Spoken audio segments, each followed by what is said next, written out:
పాకిస్తాన్ చావో రేవో తేల్చుకునేటటువంటి సందర్భం రాబోతుంది. ఇమ్రాన్ ఖాన్ బ్రతికుంటే నో ప్రాబ్లమ్. జరిగే జంజీ ఉద్యమాల, ఇమ్రాన్ ఖాన్ అనుకూల ఉద్యమాల, పాకిస్తాన్ సైనిక వ్యతిరేక ఉద్యమాల ఇవన్నీ కూడా తగ్గిపోతాయి.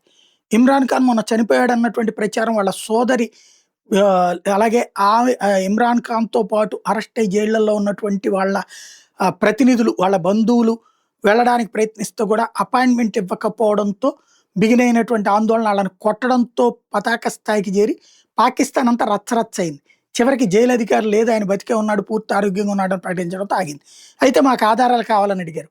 కోర్ట్‌కి చూపించట్లేదు, ప్రజలకి చూపించట్లేదు. 4 రోజులు గడిచిపోయింది. 5 రోజులు గడిచిపోయింది. మళ్ళీ పీటీఐ ఏదైతే ఇమ్రాన్ ఖాన్‌కి సంబంధించినటువంటి పార్టీ ఉందో అది దేశవ్యాప్త ఉద్యమాలకు రెడీ అవుతోంది. సిస్టమాటిక్‌గా రెడీ అవుతోంది. దాంతో ఇప్పుడు పాకిస్తాన్‌లో హై టెన్షన్.